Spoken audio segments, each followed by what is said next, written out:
Welcome back to What Arty Noobs with General Disturbance. This is the Manticore, the Tier 10 British light tank.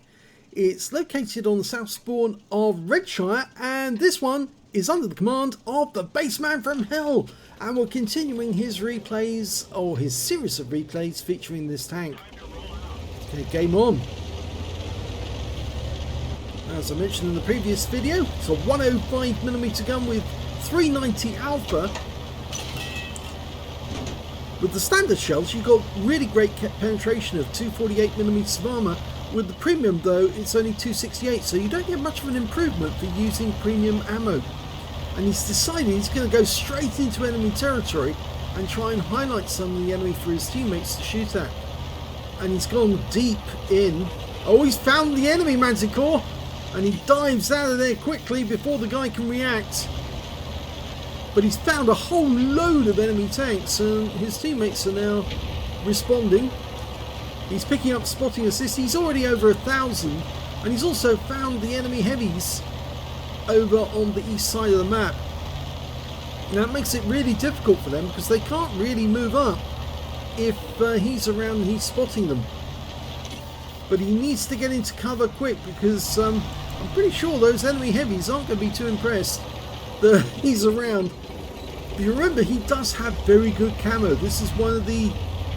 It's a very flat tank.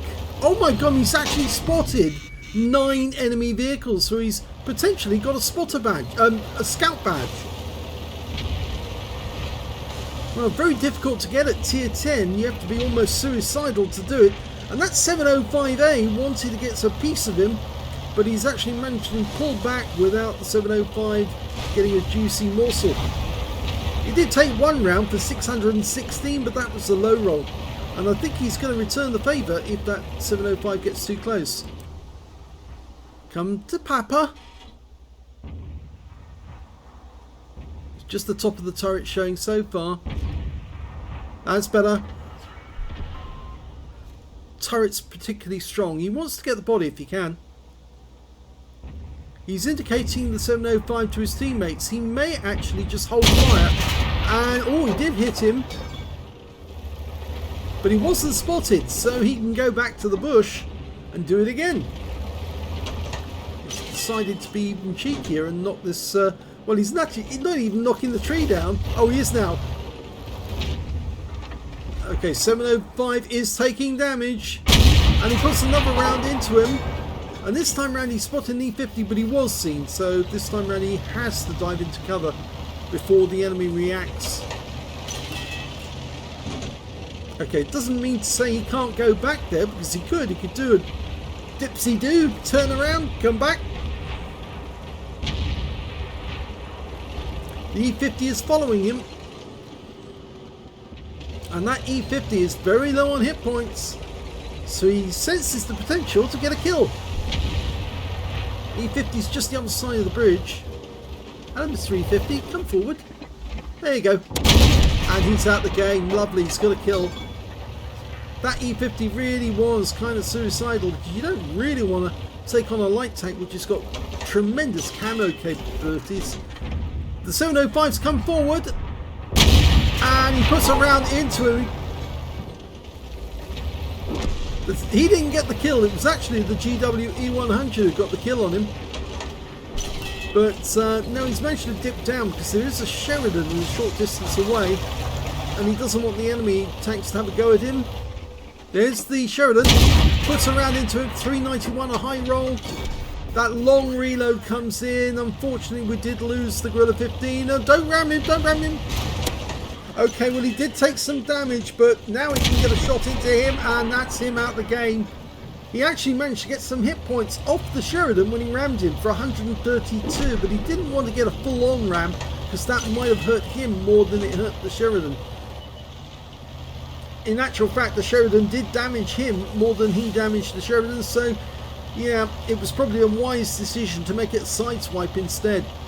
There's only 3 enemy tanks left now. The 60 TP, their Gorilla 15, and their Arty, the T92 HMC. And I think he's trying to help his teammates by finding the enemy. He's found the 60 TP. Gets one into the back of the turret, 379, which is a low roll. He was seen. And the enemy Arty is trying to get them. But I kind of think that they are going to lose this one now. And can he get a roll? No. And there's the gorilla. I think, is he going to go for the Arty or the gorilla? Well, the Arty's probably going to see him, and really he doesn't want to get a 15 centimeter round up his rear. So I think he was trying to dodge that gorilla as best he can to let his teammates take the shot if he can. And he's after the T92, who's somewhere over in this direction, maybe in the magic in the little copse. And he is. One round in, he could ram him, but he's actually going to wait for the reload, and there's not a lot the T92 can do. Okay, it's probing time.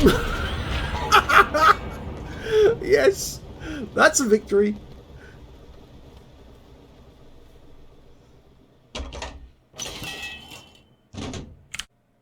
Here's the end of battle stats, and that was a first-class tanker game for BassmanFromHell in the Manticore. In fact, it's the first time he's had a first class in that game, and I think it really came about because he did so much spotting for his team.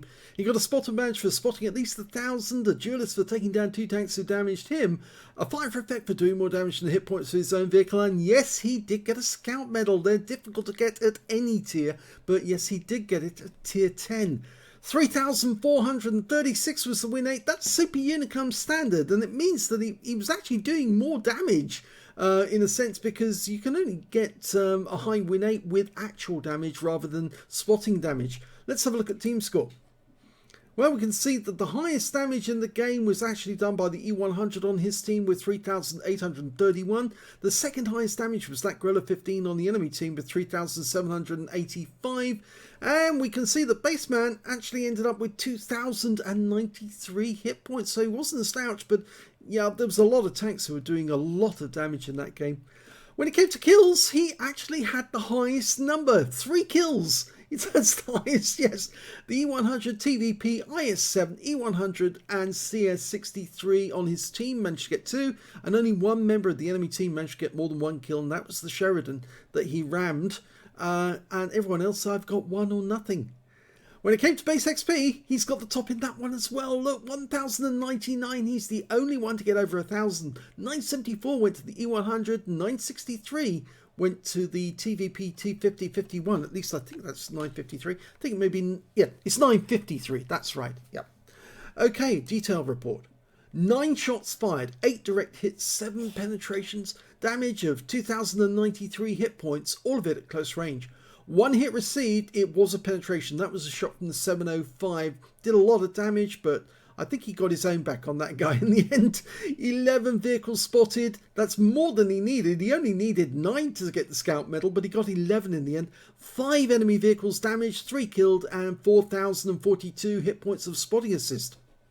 On a premium count, he earned 54,792 credits, 27,396 from personal reserves, 65,000 for completing a mission, a total of 147,188 credits altogether, and after repair, ammunition, resupply and consumable, took away a profit of 107,092 credits altogether. 25 bonds, 1,648 XP and no multipliers, so that's all the experience points he took away. But yes, he's definitely going places. Now he's got his first class tanker, and well, you'll have to stick around and see what he does in the next battle, and that's coming up in the next video. If you enjoyed this replay, please give this video a like, do subscribe to our channel, leave a little comment down below so it feeds the algorithm.